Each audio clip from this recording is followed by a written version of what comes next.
aquí y entonces. Una Buenos Aires que posiblemente ni imaginara el aluvión de inmigrantes que superaría en número a sus habitantes nativos. Más de la mitad de ellos llegarán de una misma tierra, Italia. Aquí y un entonces más cercano, 1898. El censo indica la presencia de 1 millón de italianos en la Argentina. Un mismo oficio para todos ellos, sobrevivir. Y una misma consigna ilusionada, fare l'América. En la colonia o en el conventillo no debe haber trabajo que no hayan intentado. Pero existe una ocupación que nos permite asociar en forma casi automática a quienes vinieron a fundarnos buena parte de nuestro modo de ser. Tenían otro idioma y su ansia de comunicarse les hizo ofrecer música y esperanza. El lenguaje universal de melodías siempre armoniosas y un destino que, escondido en los más variados colores, multiplicaba las ilusiones que soñaban para ellos. Aquí y ahora, un conglomerado busca su identidad. Entre 1876 y 1925, la Argentina recibió más de 2 millones de italianos. Pero a veces, las estadísticas pueden tener calidez. El paso del tiempo fue acumulando recuerdos y descendientes. Una integración no exenta de dificultades, prejuicios y recelos reflejados en nuestra literatura se fue abriendo paso lenta y firmemente. Aquí, y en un entonces más reciente, un hijo de italianos, Homero Mansi, da forma poética a una extraña despedida. Más que la alusión a una pérdida, representa el acceso de un recuerdo a los dominios eternos del mito. Su consigna es ganarse la vida, pero a su modo, el objetivo es comunicarse. Ya se ocuparían algunos de sus descendientes de intentar acercamientos científicos y hasta sofisticados al complejo mundo de las comunicaciones. Allá y entonces, Italia. Aquí y entonces, el esfuerzo de la sobrevivencia y la integración. Aquí y ahora, Argentina. Vos sabés qué curioso, yo no pude encontrar las raíces de mi familia. Qué curioso, quien se dedica un poco a buscar las raíces de nuestro propio pueblo, no pudo encontrar las raíces de su familia. Alguna vez intenté, con ayuda de algún amigo genetista que me dio algunas variables para meterme en los vericuetos del árbol genealógico, intenté rastrear en los orígenes de mi apellido, más que en los orígenes europeos, de qué pasó cuando ellos llegaron aquí a América. Y todo llegó hasta una especie de bisabuelo que vivió en el Uruguay, al cual traté de encontrar cuando viví 8 años y medio exiliado en Uruguay. Y bueno, todo mi deambular me llevó a un señor que vende cueros en una marroquinería que además se llama Vaca. Por esas cosas de que a los italianos nos bautizan los enemigos. ¿Oíste? Vaca, mala gamba, mala testa. Esta mezcla que somos de gente venida de tantos lugares, tantos tanos, tantos gallegos y de tantos otros lugares, ha formado un tipo muy especial que es el argentino. ¿Cómo lo ves vos? Mira, más que verlo, yo creo que lo escucho. Yo creo que ese tango de Discépolo, Cambalache, de alguna manera marca una impronta que desde luego vamos a tener que comenzar a superar y a modificar, pero rescatando la emotividad, rescatando el acercamiento entre los hombres, rescatando la solidaridad. Modernizándonos, sí, pero de vez en cuando largando un lagrimón, y válido sea eso, si ese lagrimón significa confianza en el prójimo, solidaridad, acercarse al desposeído, distribuir mejor lo que se tiene, enriquecer el país. ¿Qué características tenés vos mismo que pienses que te vienen de tu sangre italiana? Bueno, esa cosa discepoliana que te dije, mezclada un poco con algunos otros autores, concretamente Jaureche, concretamente el autor de Radiografía de la Pampa, en la búsqueda de esa mezcla rara de Musetta y de Mimí, que significa, bueno, por un lado, no desconocer nuestras raíces, nuestros ancestros, nuestra impronta, pero al mismo tiempo buscar el rostro de un hombre que lamentablemente no accede a la televisión. Quizás sea nuestro propio rostro, quizás sea mi propio rostro.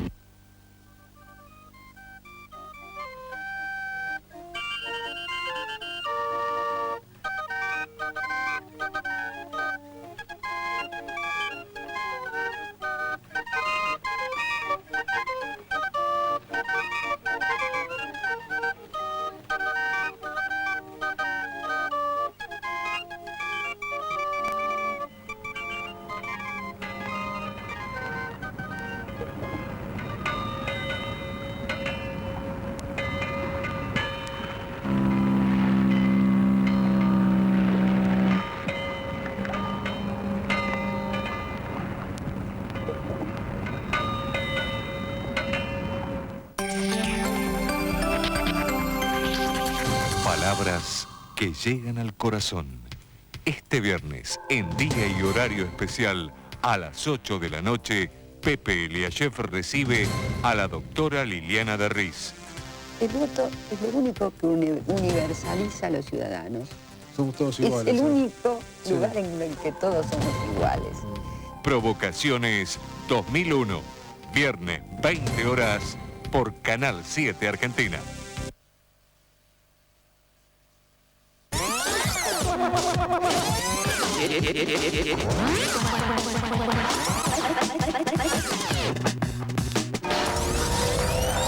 Cuando yo rebobino la cámara, todo vuelve para atrás y lo que pasó vuelve a pasar. Cruce los dedos y viva los sensacionales sorteos de la Lotería Nacional en directo por Canal 7. Todos los lunes a las 19:50 con los billetes no ganadores de la lotería. Todos los miércoles y domingos a las 22, el sorteo del loto tradicional, el desquite, la yapa y el sale o sale. Y los sábados a las 20:50 con los tickets no ganadores de la quiniela. En directo para todo el país por Canal 7 Argentina.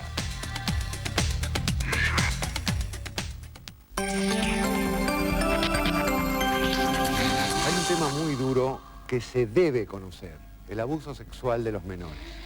¿Cómo hay que hablar con un niño? Este sábado yo te voy a explicar con los especialistas cómo el chico tiene que aprender a cuidar su cuerpo, qué hacer si alguien lo quiere manosear, si lo quieren tocar.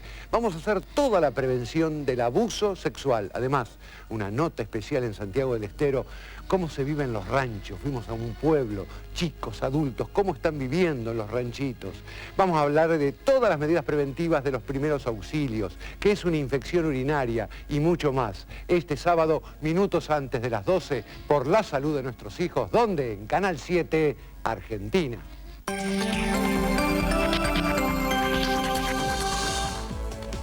Este jueves, en nuestro desayuno, los líderes del mundo se reúnen en París para considerar temas como la deuda y la seguridad. Entre ellos, el doctor Raúl Alfonsini en contacto con nosotros desde París. Además, la visita del gobernador Néstor Kirchner.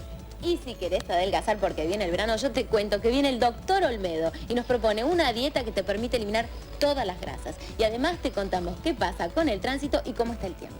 Y toda la fecha del fútbol. Desayuno, más que noticias, aquí en Canal 7. Nos estamos viendo. Estás en Canal 7. Cambiar valió la pena. Nos estamos viendo.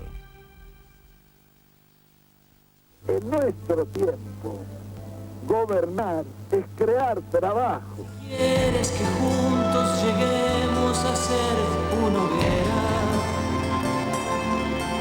Es preciso que enciendas tu luz por pequeña que sea.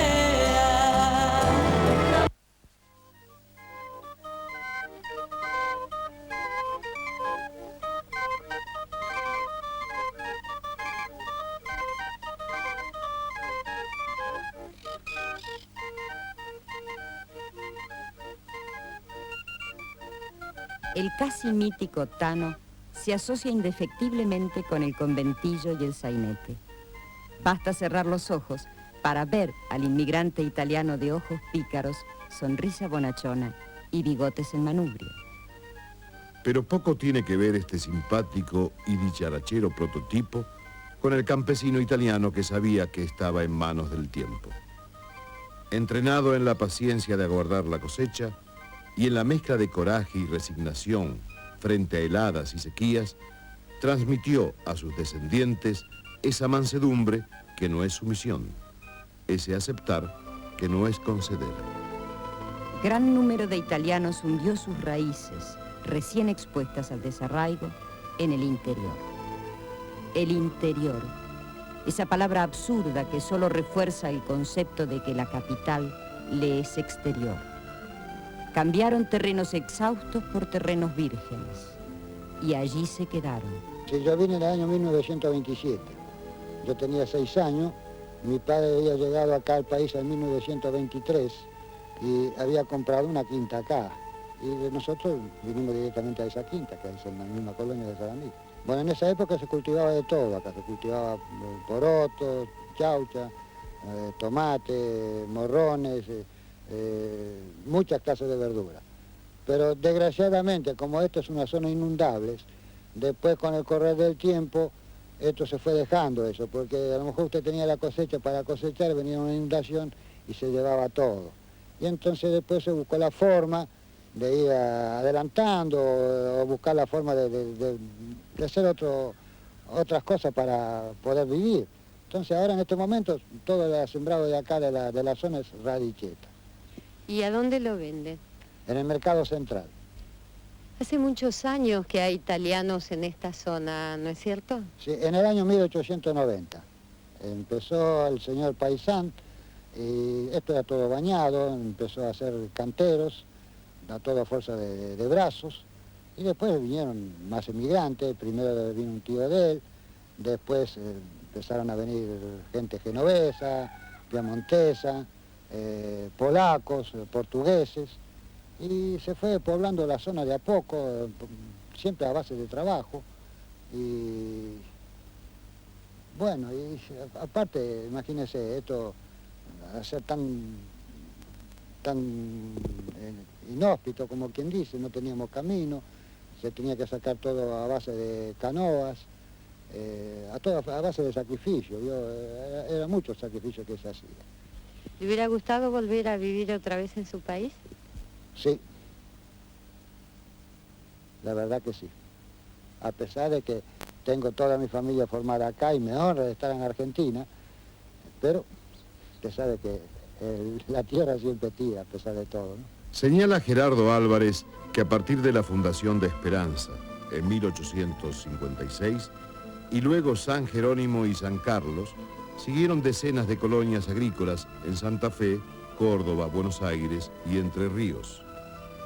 Así nació la Pampa Gringa Santafesina, como la llamara el escritor Alcides Greca, que ya en 1895 tenía 365 colonias, de las que procedía la mitad del trigo que exportaba la Argentina de entonces.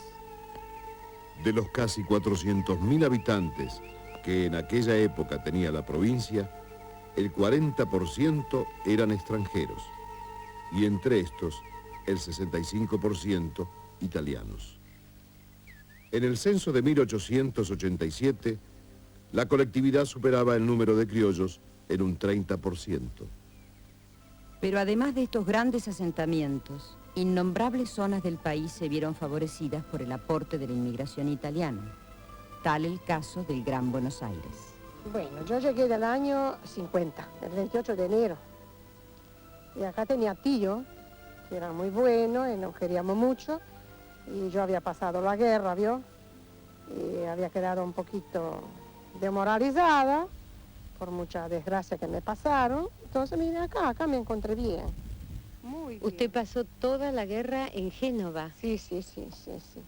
Y yo me vine después de la guerra, ¿vio? Sí, porque había sufrido mucho, no por hambre, pero más por los disgustos, ¿vio? Por la ausencia de mis hermanos. Nosotros éramos 4 hermanas y 2 hermanos. Los 2 en la guerra, uno tuvo suerte que volvió en casa, el otro no.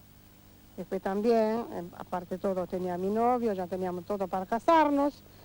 y ella también falleció en la guerra, entonces me vi obligada a llevar. Y mi mamá me dejó venir porque eran los hermanos de ella, que siempre escribían, esto y lo otro, si no, tampoco no hubiese venido porque mi mamá no me hubiese dejado venir. ¿Qué hacían sus tíos aquí? Y mis tíos acá trabajaron en una quinta enfrente, del otro lado, mejor dicho, del arroyo. Que tenía una quinta muy linda, muy grande, se hacía como 150 litros de vino. ¿Cómo es ese trabajo? Bueno, entonces se tomaba un montón de peones que venían a propósito por la cosecha, y ahí dormían en el galpón, nosotros dábamos comida y todo, y se trabajaba como 15, 20 días cosechando uva.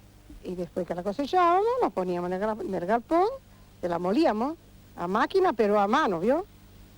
Con la, ¿cómo se llama? Con la máquina, pero todo a mano, porque en aquel entonces no teníamos comunidad de ni luz eléctrica ni nada de eso. Y después se dejaba fermentar más o menos 8 o 10 días, y después se pasaba ya el vino en otros tineles más chicos.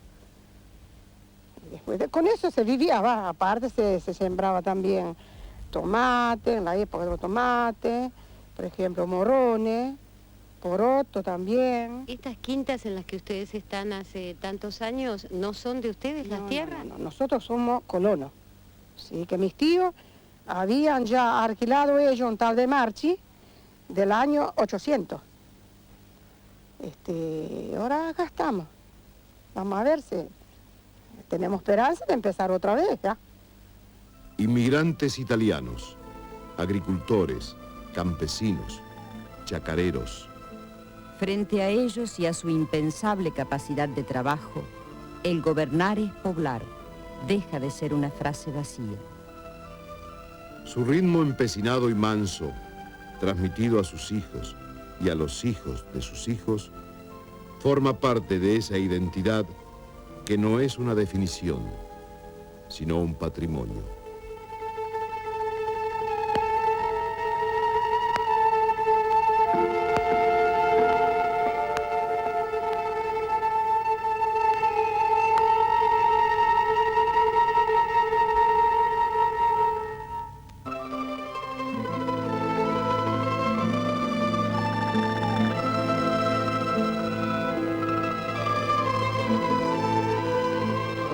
¿Cuál, la rubia? Sí, la rubia, amiga de Anita, la... Che, se hizo retarde, ¿vamos? Dale, dale. Roque, ¿la cuenta puede ser? Son 10 pesos. Momento, chicos, pago yo. Roque, te voy a pedir la factura. ¿Qué se te la comiste recién? Dale, dale. Sí, ya sé que me la comí recién, pero necesito el ticket. Pero nunca me pediste el ticket. Sí, ya sé, pero nunca nadie se calentó pedir una factura y mirá cómo estamos. Ahora vos se la vas a tener que pedir a tu distribuidor.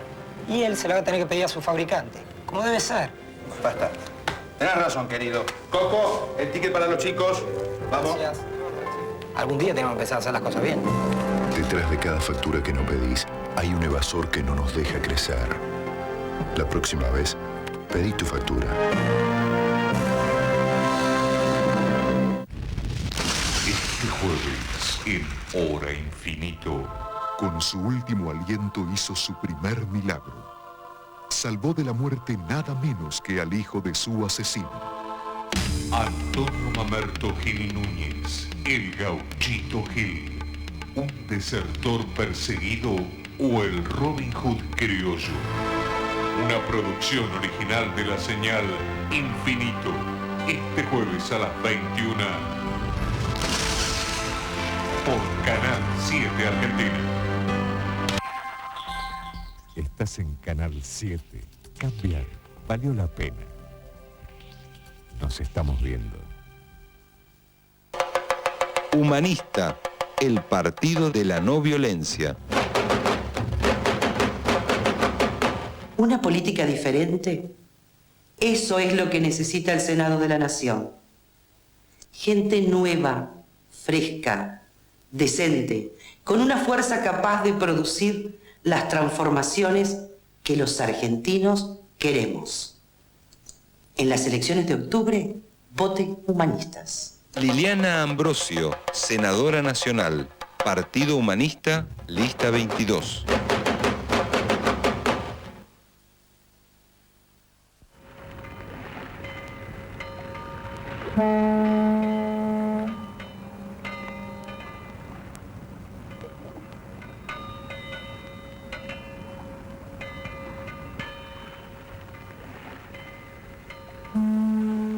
Dice el licenciado Virgilio Zampini que la Patagonia no es solo un espacio distinto, sino un tiempo distinto. El verbo conquistar tiene dos acepciones: adquirir a fuerza de armas y ganar la voluntad de alguien. En su primer significado, es obvio que quien protagonizó la conquista del desierto fue el general Julio Argentino Roca. Pero en el segundo, los héroes de la conquista del desierto han sido, sin lugar a dudas, los salesianos. Si bien su orden fue fundada hace poco más de 100 años, el espíritu de la misma se remonta a la segunda mitad del siglo XVI. En 1567 nace en Saboya San Francisco de Sales, a cuya advocación debe su nombre. De origen noble y heredero de una fortuna, antes de ordenarse sacerdote, ejerció la abogacía con gran brillantez y éxito. Pero su vocación de predicador lo llevó a renunciar a todo y aún a exponer su propia vida en varias oportunidades. 3 siglos después, la orden salesiana nace en Italia gracias al apasionado fervor de un sacerdote que alcanzó la jerarquía de la santidad, pero que aún hoy es recordado como Don Bosco. Religioso en el sentido más profundo de la palabra, su prédica estuvo al servicio de la educación. Pocos saben que su primera misión evangelizadora consistió en enviar a Buenos Aires primero y a nuestro sur después a 9 hombres, no todos ellos sacerdotes, bajo las órdenes de Juan Cagliero. Corría el año de 1875. Hospitales, escuelas y talleres expresan la obra de los salesianos en la Patagonia hasta el estrecho de Magallanes. Monseñor Cagliero extendió su misión a Bariloche, Neuquén, Chubut, Santa Cruz y Bahía Blanca. Nombrado obispo en 1884, se trasladó de Carmen de Patagones a Viedma, sede del primer obispado de la Patagonia. Cuando regresó a Italia en 1904, allí quedaron 50 iglesias, 164 misiones salesianas, 140 casas de las Hermanas de María Auxiliadora, colonias agrícolas y talleres de oficios. Tras haber hecho instalar las cañerías de agua corriente en Viedma en 1902. Bueno, los superiores en el año 60, propiamente dicho en los primeros días del mes de marzo, me destinaron a ir a Tierra del Fuego, cosa que lo primero también que hice fue mirar desde Buenos Aires hasta la Patagonia, Tierra del Fuego, Río Grande, mirar dónde quedaba. Y al llegar realmente al lugar, me encontré con una plena soledad total, abandono, digamos, de todo el mundo. Así que después ahí me quedé 2 años en Tierra del Fuego y hasta el presente casi continuamente viviendo en la Patagonia. ¿Cuál ha sido su tarea en estos 20 y tantos años en la Patagonia? Y la docencia. Hasta que me jubilé hace unos años, era la docencia. 40 años docente y con un sueldo de hoy día, ¿no es cierto?, de los jubilados, también la clase pasiva. Bueno, y entonces estuve 40 años docente. ¿Por qué quise quedarme después en la Patagonia? Porque tengo un lema personal. El sur es mi norte. Y aquí, si Dios quiere, quiero dejar los huesos. No digo acá en 28 o donde sea, no sé, la Patagonia.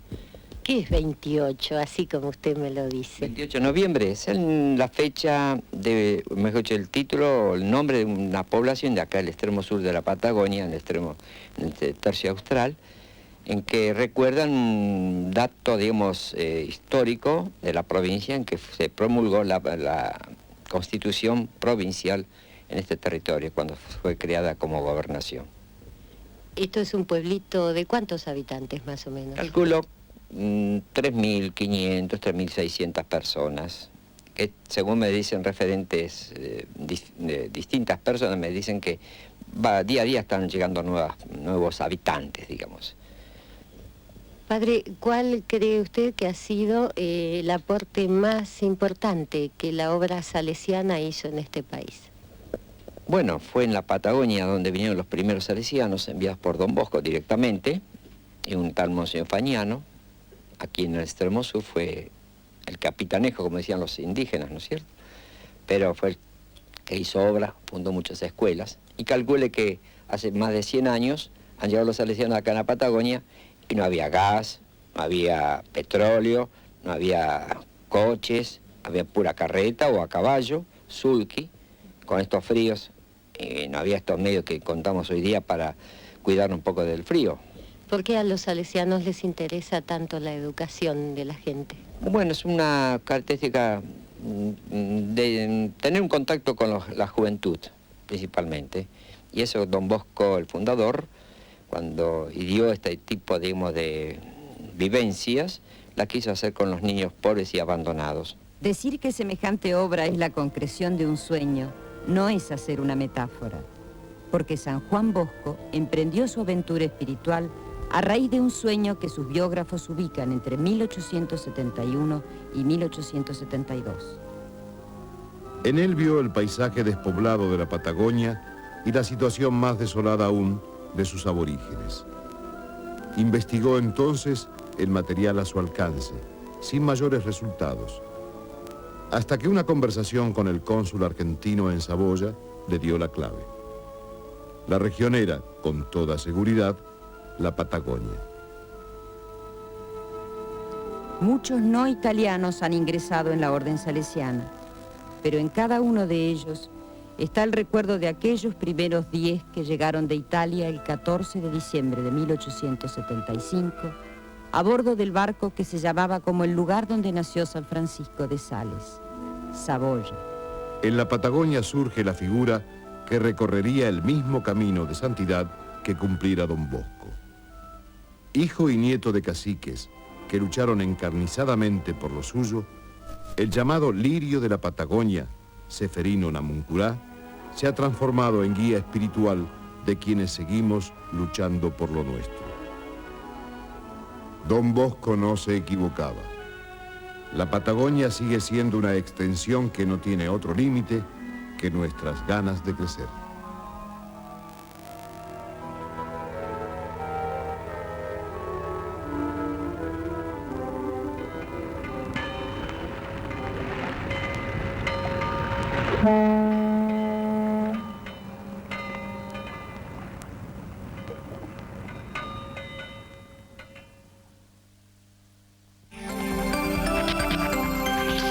Este lunes sí tenés que elegir. Yo no te toco, vos me querías tocar a mí.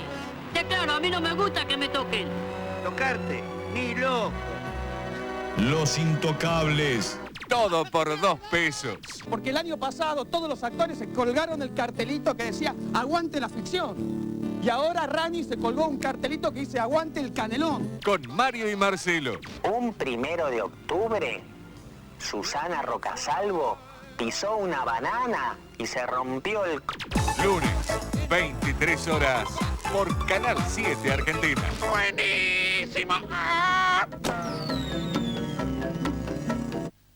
¿Qué tal? ¿Cómo le va? La primera semana de octubre es la semana de la lepra. Y a propósito, si usted llega a tener alguna manchita en la piel que no siente, consulte a su médico. Y les recuerdo que la lepra se cura y los remedios son gratuitos. Así que si tiene algún problemita de este tipo, en vez de preocuparse, ocúpese. Quiere decir que la solución depende de usted. Todo lo que tiene que ver con el mundo del espectáculo y los medios está en La Linterna TV. Críticas, primicias, sugerencias. Ponete al día. De lunes a viernes a la medianoche, Laura Ufal te guía con La Linterna TV por Canal 7 Argentina.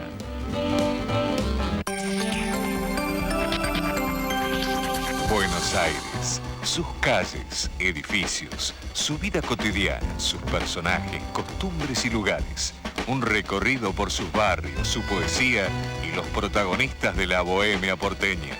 Todos los sábados a las 5 de la tarde descubrí Buenos Aires, Ciudad Secreta, un programa de Germinal Nogués por Canal 7 Argentina.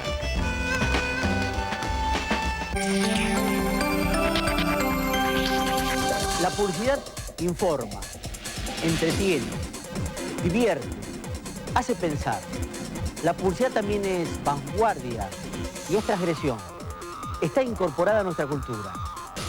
Si querés disfrutarla desde un lugar diferente, con un contexto profesional y analizada por los propios protagonistas, te esperamos los sábados a la medianoche, en Reporte Publicidad y por el Canal 7 Argentina.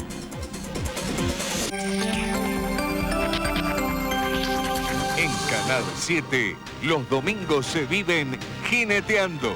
Las mejores tropillas y los jinetes más arriesgados recorriendo los festivales más importantes del país. Este domingo a las 13, Jineteando por Canal. Nella mia memoria a tante dimostrazioni di simpatia che non ho potuto resistere all'invito della nobile voce del parlone e mi sono deciso a presentarla in dischi per intero e per la prima volta sotto la mia personale direzione.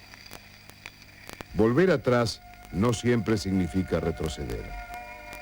Volver a las raíces, por ejemplo, supone la búsqueda de la manera más adecuada de ir hacia adelante. Porque en toda raíz hay un código de valores, una brújula. Hasta siempre. Mamá era de Ancona y papá era de Trieste. Usted empezó muy joven con esta profesión apasionante que le ha tenido en toda su vida, don Ricardo. No, mi comienzo fue litógrafo y una vez me entusiasmé con la fotografía, me compré una maquinita y comencé a sacar flores, árboles, y me salía mal y volví a hacer lo mismo, y así fue mi comienzo. ¿Conserva esa maquinita todavía? Sí, tuve una gran satisfacción.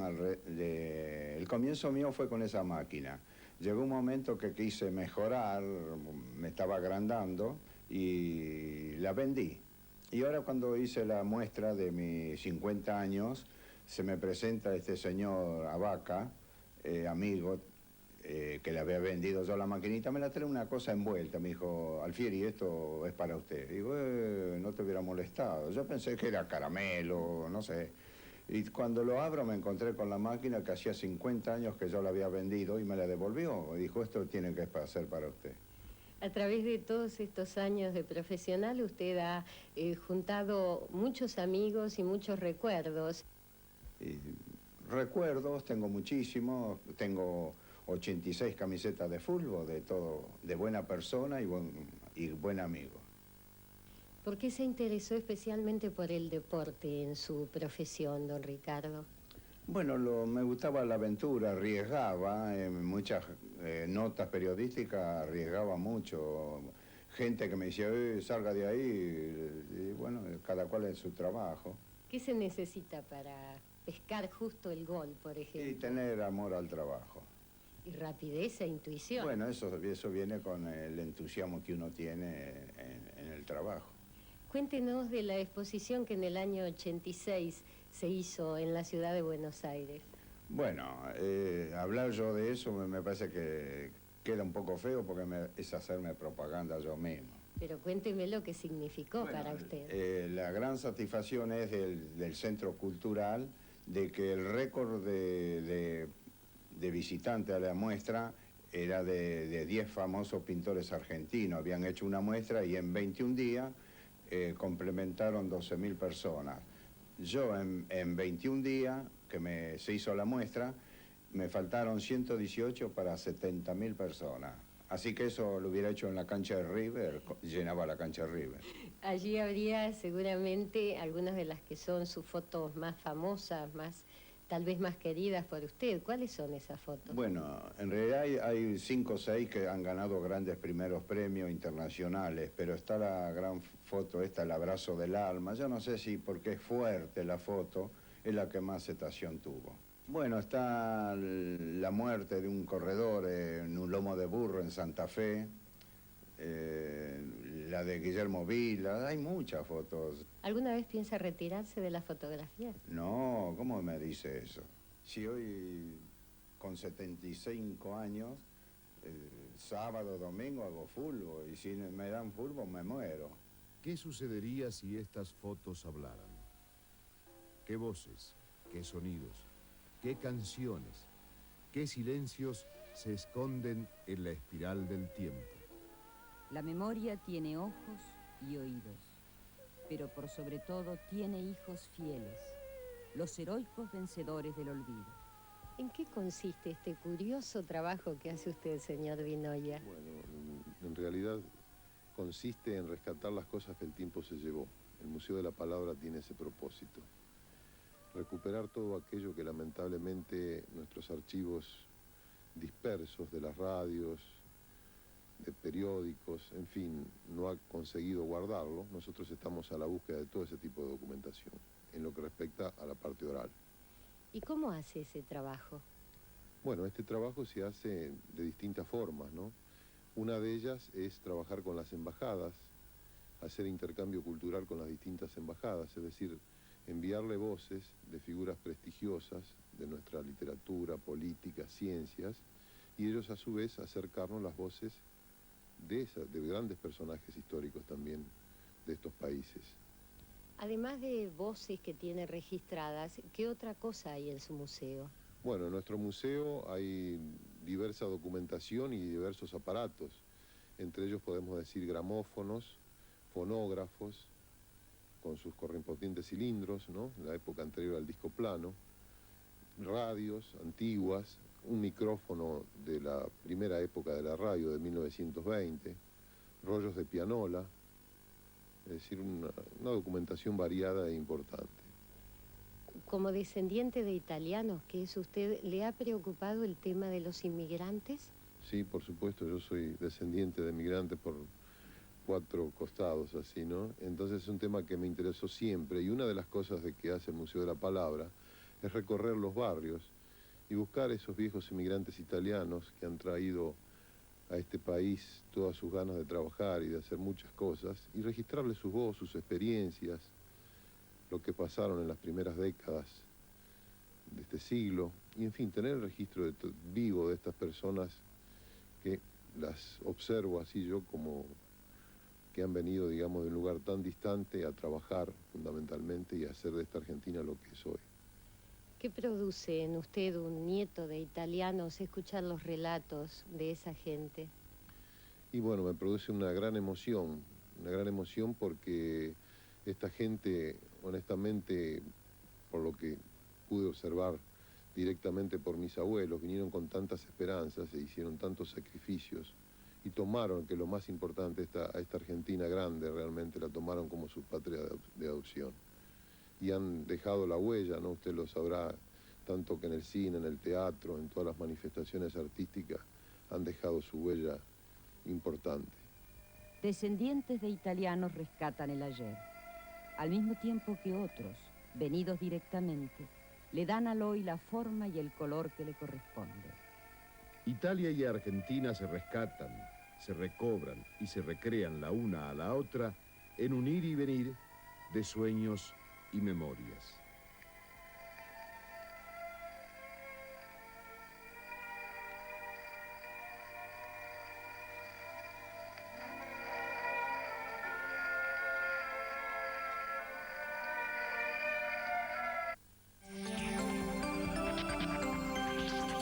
Cuestiones de familia. ¿Hijos?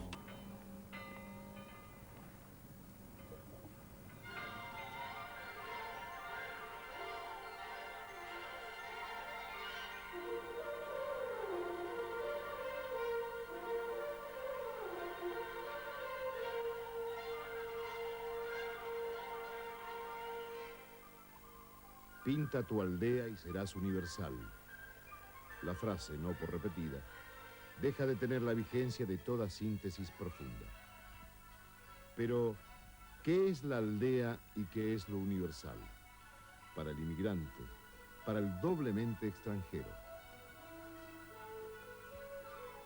Antonio Berni, sabia italiana en tronco argentino, formula en su obra Emigrantes una invitación, una convocatoria a indagar en las propias raíces, sean las que fueren.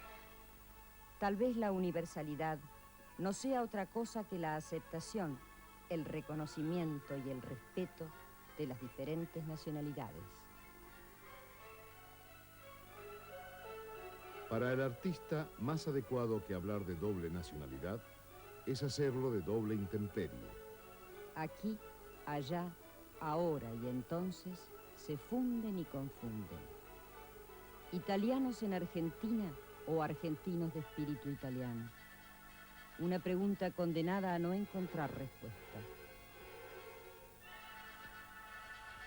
El lugar donde se nace no es determinante, ni tampoco lo es el lugar donde se elige vivir.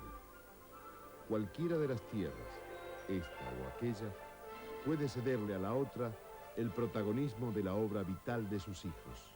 ¿Tuviste problemas cuando recién llegaste para adaptarte con los demás chicos? ¿Eras la italiana, la tana? Bueno, mira, yo tenía 3 años cuando vine, era muy chiquita. Pero creo que sí, hasta que empecé en el colegio, hasta los 6 años, sí, me tenía el acento italiano, pero no tuve problemas porque yo soy una persona sin problemas. Bueno, no, te voy a decir, no, sin problemas no, sin complejos y sin traumas, no, para nada, no existe en mi vida todo eso. Así que yo me peleaba, sé que les pegaba. Cuando me decían la tana, yo les pegaba porque me ofendía la tana. Pero después pasó a ser al contrario, como un calificativo lindo, ¿no? Y ahora me llaman mucho la tana y me parece hermoso. Me parece hermoso, me identifica con mi sangre verdadera, que soy italiana. Yo quiero mucho a la Argentina, pero el sangue tira anche, ¿no? ¿Qué vino a hacer tu padre a América, Diana? Bueno, mi padre a América creo que debe haber venido un poco con la mentalidad de todos los inmigrantes, ¿no? Venir a hacer la América, ¿no? Creo que decían que cuando se llegaba a América se encontraba la plata por el suelo, ¿no? Creo que además mi papá encontró un peso y lo pateó, dije, no, tan pronto voy a empezar a recoger el dinero. Creo que era un poco el hito de ellos, ¿no? Venía a hacer la América, pero en el caso especial de mi padre hubo un problema familiar. Sé que mi papá, que era bastante temperamental, posiblemente por influencia de una abuela alemana, ¿no? Se enojó con su familia y entonces decidió venirse a América, ¿no? Y sí, porque creo que mis abuelos dejaron una especie de herencia en vida a todos sus hijos, menos a Felice, o sea, Félix, que era mi papá, porque decían que era el bohemio, el loco de la familia. Entonces a él no le habían dejado nada, entonces parece que se enojó y se vino para América. Y él se vino solo. Y mi mamá no quería venir a América, mi mamá muy agarrada, mi mamá es de Florencia, Florentina. Y entonces mi mamá no quiso. Y parece que él vino igual. Dice, bueno, cuando cambies de parecer te venís a América, que yo te espero ahí con la Chochi y el Nino. Chochi soy yo, Nino mi hermano. Virgilio, nombre del verdadero, Graciosa, no te rías, Graciosa, mi nombre del verdadero, me llamo Graciosa, Maggi. Porque Graciosa en Italia, no, chicos, bueno, no. Graciosa en Italia es de la Virgen y de le Grazie, Graciana, Graciela y Graciosa. O sea, no es acá graciosa como en Italia, no quiere decir lo que dice acá. Ya una persona graciosa es una persona espirituosa, pero Graciosa es un nombre. Pero como yo, fue un gran problema para mí, porque cuando pasaban lista en el colegio decían Graciosa Maggi, todos los chicos se reían y yo lloraba, ¿no? Además ni hablaba castellano, entonces me gustó Diana y me puse Diana. Pero ya la gente sabe que yo soy graciosa por nombre y por condición y por trabajo. ¿Y cómo fue que empezaste en el teatro? Bueno, yo a los 6 años, mi pasión grande, y todavía sigo tomando clase todos los días, 2 horas diarias de danza, mi pasión era ser bailarina. Entonces cuando yo le dije a mi papá que quería ser bailarina, me dijo, ¿cómo no? O sea, no tuve ninguna oposición. Pese que en esa época pienso que el hecho de decir que querés ser artista debía ser un poco mala palabra. Y entonces papá me dijo, bueno, buscó el mejor lugar y fue al Colón y me anotó en el Colón.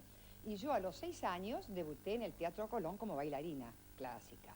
Bueno, de ahí pasé a estudiar al Conservatorio con Cunil Cabanellas, que fue el que me llevó al teatro, digamos, de prosa, que llevas esto en una escalera, etc. Bueno, de ahí seguí. Diana, ¿qué pasó cuando fuiste a Milán, al lugar donde naciste?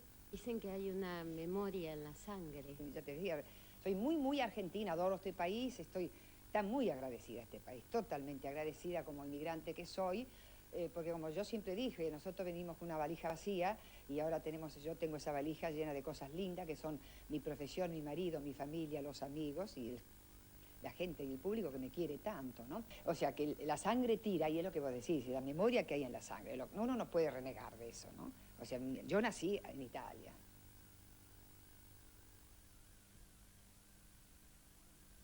Pinta tu aldea y serás universal. En este sentido, el arte de la danza, con su riquísimo lenguaje sin palabras, nos muestra el camino de la comunicación de lo aparentemente inexpresable. Dicen que casi todos los italianos son amantes de la música. Así dicen, ¿no? Y de la danza también, porque sabemos que la danza nació en Italia, ¿no? ¿Qué es lo que vos querés expresar a través de la música, de la danza? Mira, yo creo que la danza es el vehículo más directo, ¿no? Para que un hombre pueda manifestar sus expresiones a través del movimiento, de emociones, sentimientos, ilusiones, creencias. Y yo cuando bailo, yo siento que mi esencia de vida, ¿no? Está muy ligada a la música y que no sabría manifestarme de otra forma que no sea bailando, ¿no? ¿Todos tus abuelos son de familia italiana, Raquel? Sí, tengo 3 abuelos que son italianos y uno es hijo de italianos. Por parte de papá, mi abuelito nació en Milán y la mamá es española. Y por parte de mi mamá, el papá es hijo de italianos, o sea, él es argentino, y la mamá de Cosenza.